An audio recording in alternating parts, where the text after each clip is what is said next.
तारणम् नमो सिद्धारणं नमो वायरियाणम्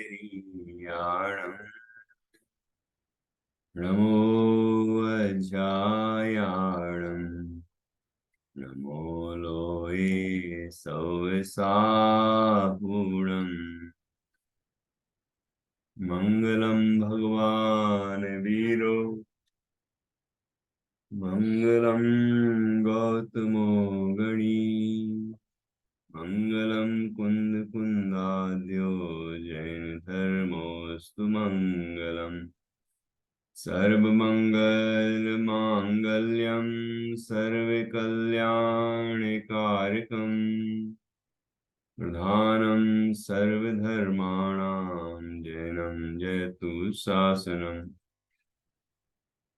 जैनं जयतु शासनम्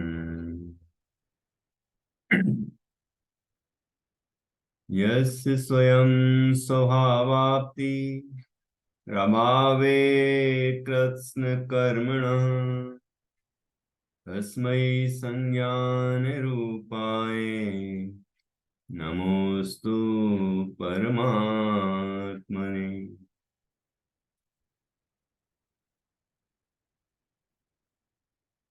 आचार्य श्री पूज्यपाद स्वामी द्वारा रचित यह इष्टोपदेश नामक ग्रंथ है।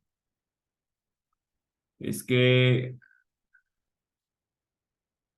30 नंबर के काव्य पर आज हम चर्चा करेंगे। 30वां श्लोक कहाँ से प्रारंभ हुआ है? ये 4 श्लोक आपस में क्रमबद्ध हैं। आचार्य ने 27वें श्लोक के पूर्व में कहा कि 27वां, 28वां, 29वां और 30वां इन 4 श्लोकों में निर्मम होने का उपाय बताएंगे। क्यों निर्मम होने का उपाय बताएंगे? क्योंकि निर्मम होने से जीव बंधन से मुक्त होता है। नया बंधन भी नहीं होता, पुराना बंधन भी छूट जाता है और संसार सागर से पार हो जाता है, मोक्ष होता है। और ममत्व से संसार में परिवहन होता है, कर्म बंधन होता है। तो शिष्य ने वहां पूछा था कि निर्मम होने का क्या उपाय, हम कैसे निर्मम हो, अर्थात मोह राग द्वेष आदि विकारी परिणामों से कैसे रहित हों, मिथ्यात्व क्रोधमान मायालोभ आदि विकारी भावों से कैसे मुक्त हों, ये जो अंदर में विकारी परिणाम तरह तरह के उत्पन्न होते हैं उनसे कैसे मुक्त हों, कैसे मैं वीतराग भाव रूप परिणमन करूं, कैसे मैं शुद्ध भाव रूप परिणमन करूं। तो उसका उपाय यहां पर आचार्य ने बताया।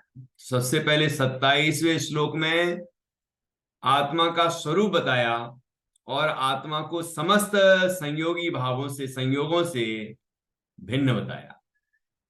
मैं निर्मम हूं, मैं शुद्ध हूं, मैं एक हूं, मैं ज्ञान स्वरूप हूं इत्यादि विशेषणों से आत्मा का स्वरूप बताया और कहा कि और जो अन्य सारे भाव, बाह्य भाव हैं, अन्य जो सारे संयोग हैं, वे सब मुझसे बाहर हैं, अर्थात मुझसे भिन्न हैं।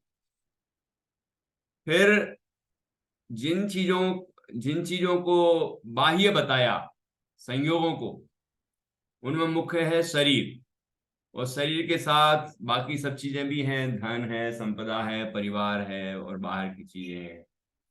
और शरीर के अंदर ही मन है, वचन है, श्वासोच्छ्वास है, ये सब सब चीजें ये मुझसे बाह्य हैं, अर्थात ये मेरे चैतन्य स्वरूप रूप नहीं है, क्योंकि वो तो सब पुद्गल हैं।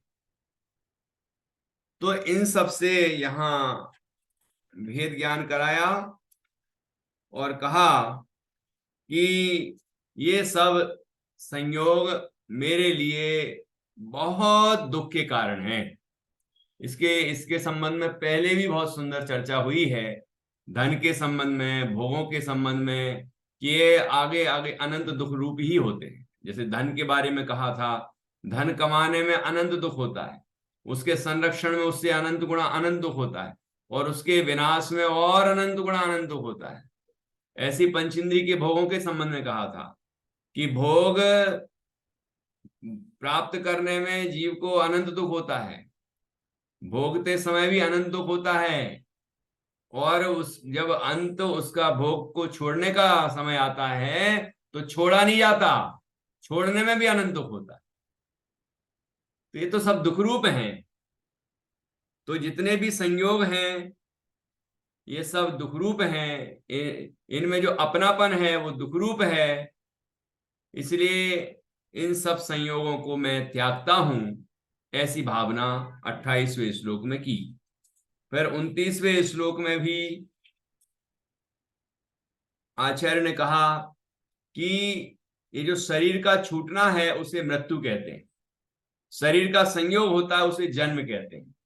तो शरीर का जन्म मरण हुआ, अर्थात शरीर छूटा, शरीर मिला। मैं तो शरीर से रहित अशरीरी ही रहा, अशरीरी ही हूं। तो मेरा ना जन्म होता है, ना मेरा मरण होता है, ना मेरा बुढ़ापा होता है, ना मुझे कोई बीमारियां आती हैं। ये सब शरीर के धर्म हैं, मेरे धर्म नहीं। इस तरह आत्मा को इन सब संयोगों से, सब सब प्रभावों से, परदवियों से भिन्न बताया और अपने को सुखरूप बताया। ऐसा है आत्मा, जिसे समय सार जी में भी एक ज्ञायक भाव कहा, अनंत सुखरूप कहा। वो ही सार समझ लीजिए। यहाँ जब पढ़ते हैं तो समय सार की कई गाथाएं याद आती हैं कि समय सार जी में भी ये आया है, समय सार जी में आया है।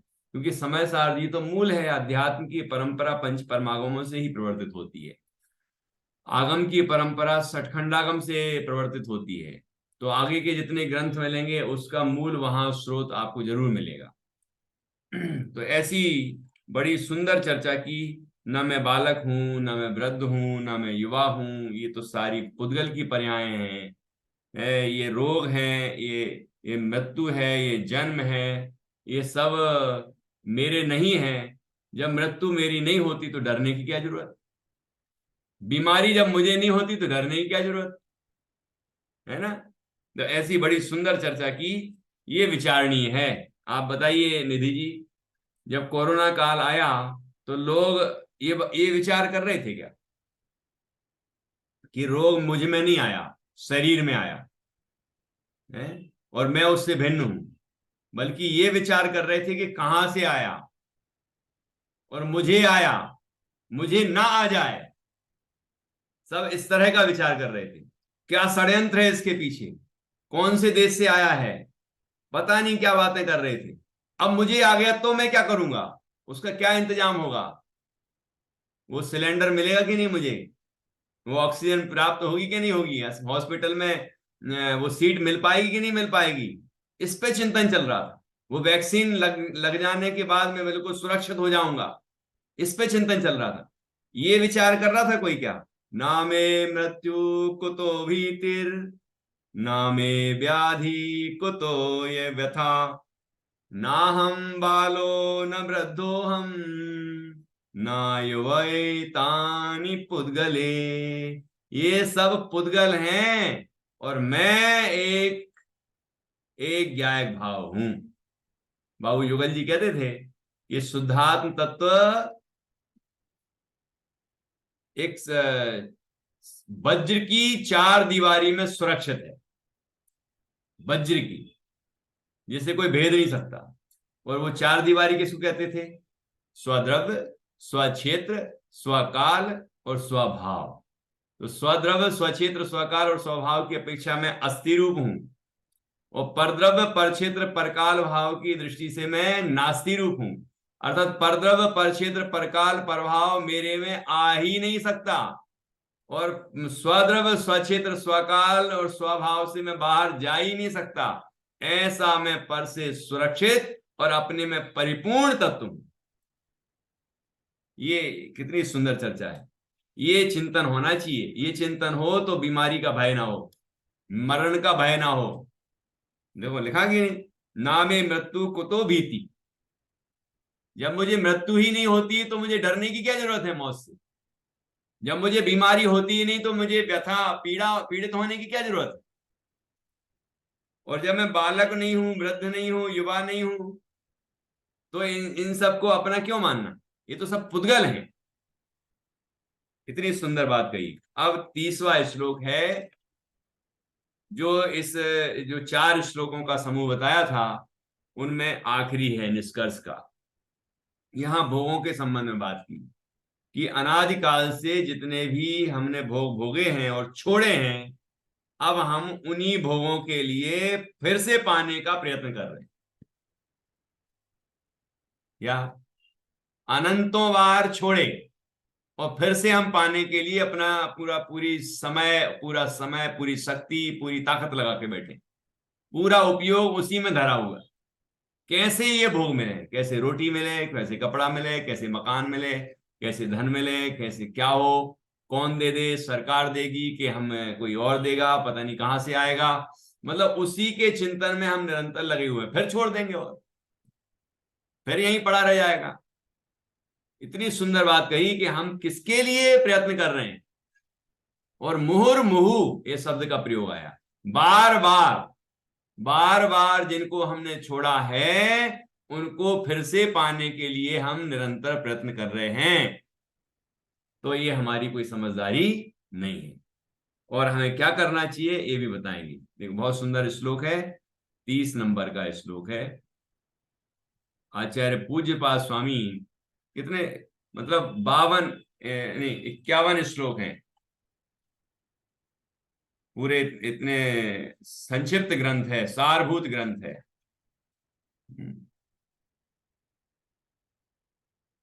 हाँ 50 ग्रंथ, 50 मूल श्लोक हैं और 51वां जो है वो प्रशस्ति है, अंतिम निष्कर्ष। मतलब ये ग्रंथ की पूर्णता का संदेश दिया गया है, निर्देश दिया गया है। तो इतने इतने लघु काय ग्रंथ में इतनी सारभूत बात बताई गई है। संसार, शरीर और भोगों से जीव विरक्त हो और अपने स्वभाव में अनुरक्त हो, यही तो मूल बात है। और ये बात यहाँ सरल संक्षिप्त में बड़े सुंदर उदाहरणों के माध्यम से, बड़े सुंदर तर्कों के माध्यम से आचार्य ने यहाँ बताई है। देखिए यहाँ 30वां श्लोक है।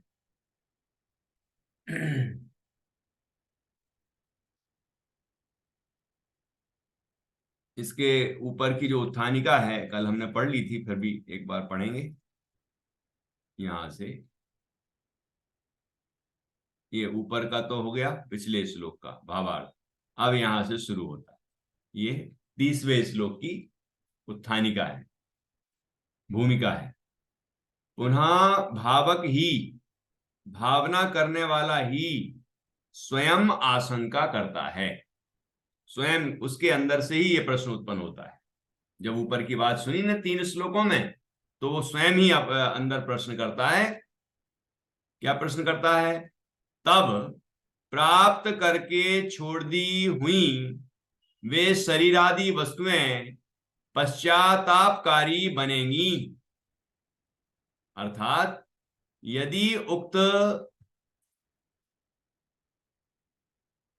नीति अनुसार मुझे भयादि ना हो तो इन देहादिक वस्तुओं को प्राप्त करके और जन्म से लेकर उन्हें आत्मीय भाव से स्वीकार कर अब मैंने छोड़ दी, अर्थात भेद भावना के बल से मैंने त्याग दी, तो वे देहादि वस्तुएं चिरकाल के अभ्यस्त अभेद अर्थात एकत्व बुद्धि के अभ्यास के संस्कार के कारण क्या पश्चातापकारी बनेंगी। अर्थात अपनी मानी हुई उन वस्तुओं को मैंने छोड़ दिया, इससे क्या वे वस्तुएं मुझे पश्चातापजनक हो जाएंगी। खुद ही प्रश्न कर रहा है कि तो फिर मैंने जो इतने इतने अभ्यास से, इतने प्रयत्न करके मैंने जो वस्तुएं पाई, अब मैं उसको छोड़ दूंगा तो क्या मुझे पश्चाताप होगा, तो क्या मुझे दुख होगा।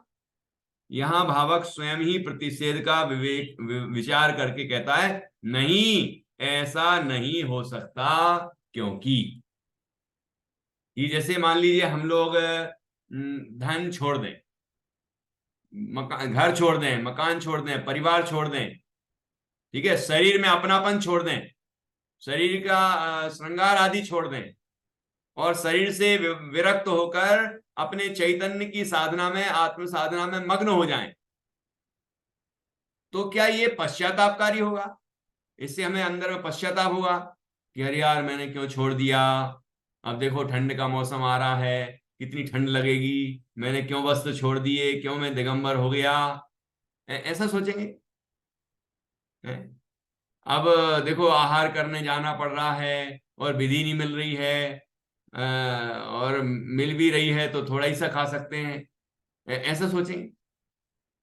मतलब निर्ग्रंथ की जो चर्या है मुनिराज की, उसका पालन करते हुए जो जो वो परिचय सहते हैं, जो उपसर्ग सहते हैं, और जो जो वो त्याग करते हैं, है ना, तो उससे क्या उनको पश्चाताप होगा कि नहीं? नहीं होगा। क्यों नहीं होगा? उसका कारण इस 30वें श्लोक में बताया है। देखिए, संस्कृत में है ऊपर, भुक्तो जिता मुहुर्मोहान मया सर्वेपि पुद्गलाः उच्छिष्टेष्विव ते स्वद्य मम विज्ञस्य का स्पृहा। भुक्तो जिता, भुक्त उज्जिता, भोग कर, उज्जिता छोड़े हुए, मोहर, मोहान, मोहर अर्थात होता है बार बार, बार बार भोग कर छोड़े हुए।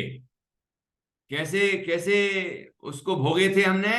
मोहान, मोह से, मोह से हमने ग्रहण किया था, मोह से हमने उनको भोगा था, और अब हम उसको छोड़ रहे हैं।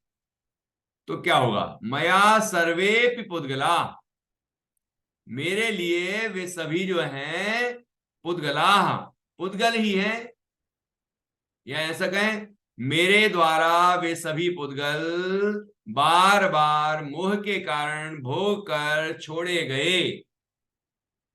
उच्छिष्ट, उच्छिष्टेषु एव, उच्छिष्ट में भी, उच्छिष्ट के समान ही, उच्छिष्ट अर्थात छोड़ा हुआ, जो अपन छोड़ देते हैं, छोड़े हुए के समान ही, तेसु अद्य मम विज्ञस्य का स्पृहा, उनमें जो छोड़े हुए के समान है अर्थात छोड़े हुए हैं, उनमें आज या अभी मम, मेरे, विज्ञस्य, मेरे जैसे विद्वान के लिए, ज्ञानी के लिए, समझदार के लिए, जिसने वस्तु के सच्चे स्वरूप को जाना है उसके लिए, का स्पृहा, क्या चाह होगी उसके लिए कि अरे भाई मैंने छोड़ दिया, अब वो फिर से मुझे मुझे मिल जाए, यहां तो थोड़ा कम था इसलिए मैंने छोड़ दिया, अब लेकिन उसके फल में स्वर्ग मिल जाए, ऐसा मैं सोचूंगा क्या?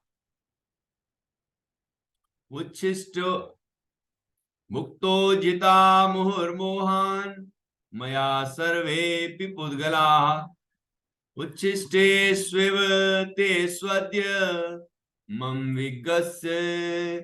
विज्ञस्य का स्पृहा। अन्वयार्थ, मोह से समस्त पुद्गल बार बार, बारंबार मैंने भोगे और छोड़ दिए। उच्छिष्ट अर्थात वमन जैसे पदार्थों में अब मेरे जैसे भेद ज्ञानी को क्या स्पृहा हो, चाहे ना हो, अर्थात मुझे अब इन भोगों की इच्छा नहीं है।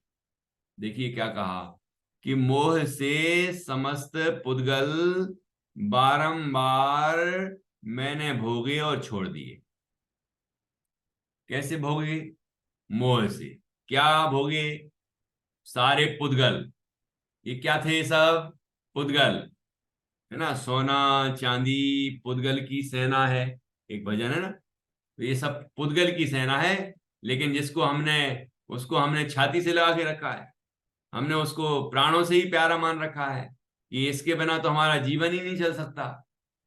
अभी दिवाली आ रही है, लोग और नई नई चीजें खरीदेंगे, है ना, मार्केट में बहुत सारी चीजें आएंगी उनके लिए, और सब खरीदेंगे और अपने पहन के और प्रसन्न होंगे कि देखो मैंने पहली बार ये प्राप्त किया है, ये चीज तो मुझे पहली बार दिखी मार्केट में, यही लेना चाहिए पहली बार। ये पंच परावर्तन के क्रम में जो पुद्गल परावर्तन होता है, उसमें सारे पुद्गल हम ग्रहण कर चुके और छोड़ चुके, कोई बचा ही नहीं है जिसको हमने आज तक ग्रहण ना किया हो और छोड़ा भी ना हो। लेकिन अभी अनादि से हमने मोह से ही उसको ग्रहण किया है।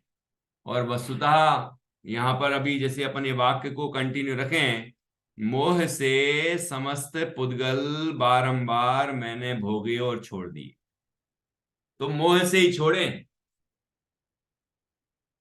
कैसे मोह से छोड़ सकते हैं भाई? मोह मोह था और छूट गया, मोह नहीं छूटा, वस्तु छूट गई। होता है कि नहीं ऐसा?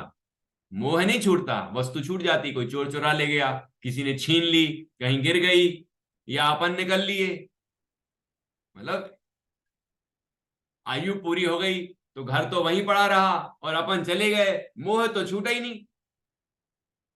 और कभी और तरीके का समझ सकते हैं, ठीक है क्या, कि हमने छोड़ तो दिया लेकिन अहंकार मिल गया हमें, मैंने छोड़ा, मैंने इतना दान दिया, मैंने इतना त्याग किया, मेरे पास इतनी फैक्ट्रियां थी उन सब का त्याग कर दिया मैंने, ये अहंकार हो गया। हुआ कि नहीं हुआ? अरे मेरी कहां थी वो फैक्ट्रियां मेरी थी नहीं, वो सरकारी सर्विस हो या प्राइवेट सर्विस हो या बिजनेस हो, वो मेरा था ही नहीं, मैं तो भ्रम से उसको अपना मान रहा। जैसे आता है ना, किसी ने दीक्षा ली तो ये पढ़ाई करने वाले थे, इनके पास इतना इतना पैसा था, इतना इतना सब सब छोड़ दिया इनने, वो कोई और कहे ये तो कोई बात नहीं, वो तो प्रशंसा की बात है, प्रेरणा की बात है, और सब जीवों को इस मार्ग में लगना चाहिए। लेकिन यदि वो जीव खुद सोचे कि मैंने इतना छोड़ा, मैं इतना बड़ा त्यागी, कोई बड़ा त्यागी और छोटा त्यागी नहीं होता। एक चक्रवर्ती चक्रवर्तित्व छोड़ के दिगंबर बनता है, निर्ग्रंथ होता है, और एक साधारण सा झोपड़ी में रहने वाला व्यक्ति, वो अपनी झोपड़ी छोड़ देता है, अपने परिवार को छोड़ देता है और निर्ग्रंथ बन जाता है। निर्ग्रंथ दोनों हैं, दोनों में क्या अंतर है? दोनों ने छोड़ा, दोनों ने छोड़ा, ठीक है। और छोड़ के ग्रहण किसे किया? अहंकार को कि अपने आत्मा को? दोनों ने भेद, शरीर से भेद ज्ञान किया, दोनों ने अपने आत्मा को आपरूप अनुभव किया, दोनों ही अपने आत्मा में लीन हुए और दोनों को ही निर्वाण की प्राप्ति हो गई। दोनों में क्या अंतर है? ठीक है, तो दोनों में कोई अंतर नहीं, ख्याल में आया? क्योंकि त्याग, त्याग में शब्द में यह है कि सारी दुनिया पर है, हमारे पास था या नहीं था उससे फर्क नहीं पड़ता।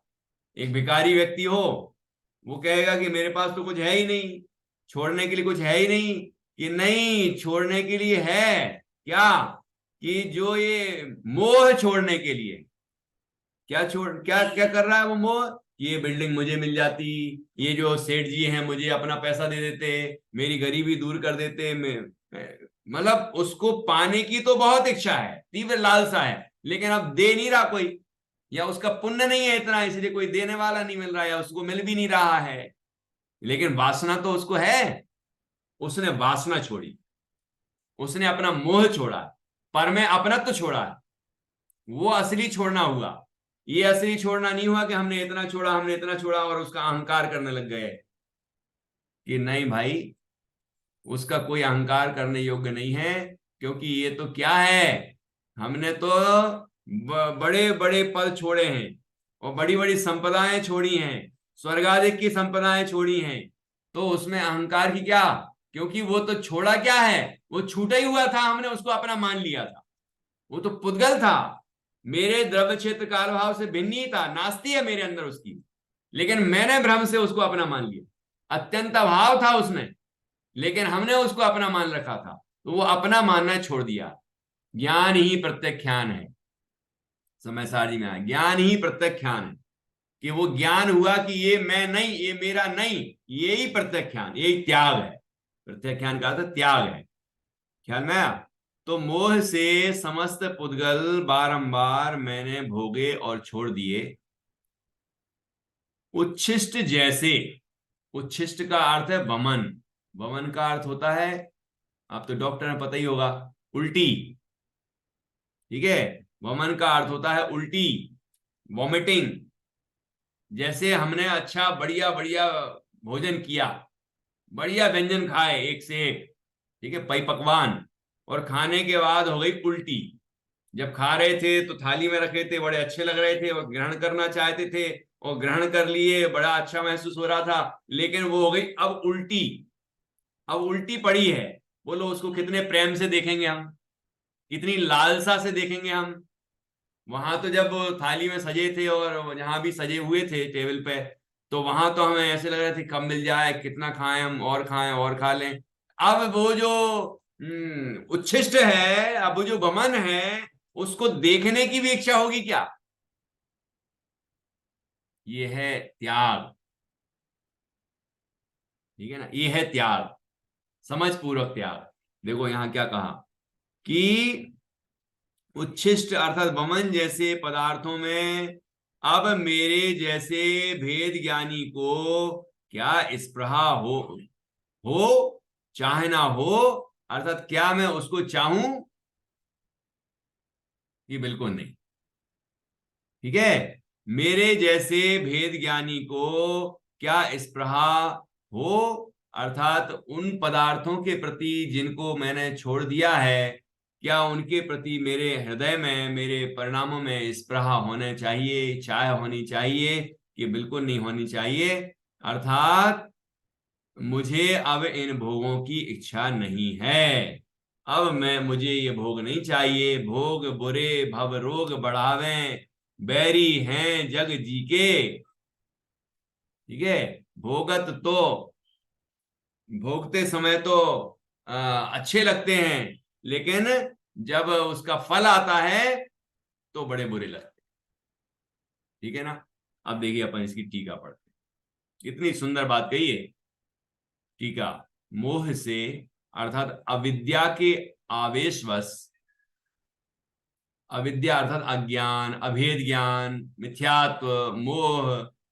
ठीक है, अविद्या के आवेशवश अनादिकाल से मुझ संसारी जीव ने सर्व पुद्गलों को कर्मादि भाव से ग्रहण करके बारंबार पहले भोगा और फिर उनको नीरस करके छोड़ दिया। मतलब पूरा अच्छी तरह भोग के फिर छोड़ दिया। यदि ऐसा है तो स्वयं भोग करके छोड़ दी हुई उच्छिष्ट, कई बार तो वैसे भी छोड़ा है हमने, ऐसा नहीं कि छूट ही गया हो हर बार, लेकिन कई बार मुनिव्रत धार अनंत बार ग्रीवक उपजायो, पै निज आत्म ज्ञान बिना सुख लेस ना पायो, आया कि नहीं? तो ऐसे भी छोड़ा है हमने, संयम धारण किया है, लेकिन आत्मज्ञान प्राप्त नहीं किया। ठीक है, तो वहां मोह तो बना ही रहा। अब यहां देखिए, यदि ऐसा है तो स्वयं भोग करके छोड़ दी हुई उच्छिष्ट अर्थात बमन के समान भोजन, क्या क्या, भोजन, गंध, माला आदि, अलग अलग चीजें पहनते हैं ना लोग, गंध सुगंधित पदार्थ, इत्र फुलेल जो भी है, पाउडर, और जो जो लगाते होंगे क्रीम, माला आदि, माला है ना, हार वगैरह भी समझ लो, जैसे लोक को भोगकर, जैसे लोक को भोगकर ये सारे लोक में जो भोजन है, गंध है, माला है, और भी दुनिया भर के भोग सामग्रियां हैं, उन सबको मैंने भोग कर छोड़ दिए हुए पदार्थों में, कि जैसे उच्छिष्ट होता है, वमन होता है, है ना, उतरन होती है, जो छोड़ा हुआ होता है, तो उसको उस पदार्थ में, अब भोजन छोड़ दिया मान लीजिए, जूठन छोड़ दी, है ना, जूठन छोड़ दी, गंध, कोई चीज की हमने सुगंध ले ली और फूल को छोड़ दिया, उसको कोई दूसरा व्यक्ति ग्रहण करता है क्या? माला, माला, अभी फूल माला की बात है ना, वो माला श्रृंगार किया और उसको फेंक दिया, जब वो बिल्कुल मुरझा गई, गंध भी चली गई उसकी, फेंक दिया, तो क्या उसको कोई ग्रहण करेगा? ऐसे लोक में दुनिया भर की और बहुत सारी चीजें हैं। ऐसे लोक को छोड़, भोग कर छोड़ दिए हुए पदार्थों में स्पृहा, इच्छा नहीं होती। या ऐसे पदार्थों को जिनको हमें, जिनको किसी ने छोड़ दिया होगा, भोग के छोड़ दिया है, या हमने ही उसको भोग के छोड़ दिया है, हमारी थाली में ही जूठन रह गई थी और वो जूठन हमने उसमें डाल दी, है ना, थाली भी डाल दी, पात्र में कोई, है ना, रखने के लिए होते हैं डस्टबिन, और क्या अब ऐसी इच्छा होगी कि अब वो उसको खा लूं मैं उठा के, अपना ही, अपनी थाली का है वो, कि नहीं नहीं नहीं नहीं होगी, है ना।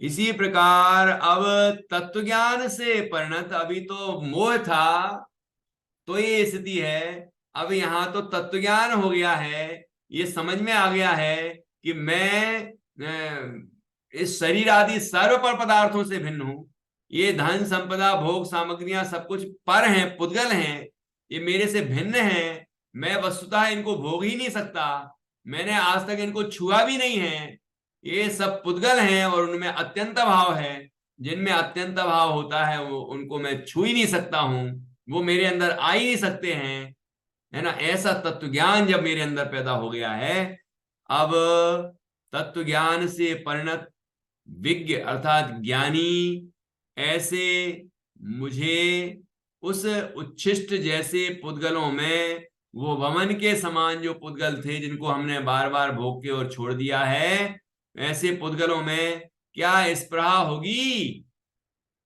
क्या मेरे अंदर चाहना होगी? कि कदापि नहीं होगी। एक सम्यक ज्ञानी ऐसा विचार करता है, क्या मेरे मन में उनके प्रति फिर से पाने की इच्छा होगी क्या? हम्म। एक चक्रवर्ती का उदाहरण आता है कि वो निर्ग्रंथ हो गए और एक पेड़ के नीचे बैठ के साधना कर रहे थे, तो तभी वहां वो चक्रवर्ती थे, अपने पुत्र को राज्य दे के आए थे, तो उस जब चक्रवर्ती थे ये, तब तो 32 मुकुटबद्ध राजा थे, सब उनकी आज्ञा मानते थे, लेकिन पुत्र की आज्ञा मान नहीं रहे थे लोग, अपना अपना सिर उठाने लगे, विद्रोह कर दिया लोगों ने, राजाओं ने। तो ये दो लोग चर्चा करते हुए निकल रहे थे कि देखो ये चक्रवर्ती थे तब तो कोई की हिम्मत नहीं होती थी, लेकिन अब उनका बेटा बैठा है सिंहासन पर, तो आप देखो ऐसा कर रहे हैं लोग, तो उनके परिणाम बिगड़ने लगे, बिगड़ने लगे, बिगड़ने लगे, ठीक है ना। तो उसके बाद धीरे धीरे उनने अपने अंदर तत्व ज्ञान का विचार किया, तत्व का विचार किया। ऐसा तो नहीं कि चक्रवर्ती थे तो अब अच्छा ऐसा हुआ तो मैं चलता हूं जरा देखूं, कि नहीं नहीं ऐसा नहीं किया, उनने अपने मन में विचार किया, ये इसी तरह का विचार किया, अरे ये चीजें तो अनंतों बार हमने भोगी हैं और छोड़ी हैं, और ये तो पुण्य के अनुसार किसी को मिलती हैं और उदय समाप्त होती समाप्त हो जाती हैं, ये कोई हमारे बस की, हमारी चीज नहीं है। ऐसा तत्व ज्ञान का विचार किया, भेद विज्ञान का विचार किया, फिर पुनः संसार शरीर और भोगों की असारता का विचार किया, और अपने आप ही अंदर में ही उनका स्थितिकरण हुआ, और अपने स्वरूप में वो मग्न हुए और केवल ज्ञान प्राप्त हो गया, ठीक है ना। इसी की समोषण संबंधी घटना भी है कि कोई ने पूछा कि उन मुनराज का कि कितने भाव शेष रहे होंगे, महान साधक दिख रहे थे हम जब रास्ते से आ रहे थे, तो कहा कि इतने भाव बाकी हैं, असंख्यात भाव। कहते हैं ऐसे कैसे? तो उस समय वो विचार चल रहे थे विद्रोह के, ऐसा। उसके बाद फिर कहा कि अब तो उनके दो चार भाव ही रह गए, है ना।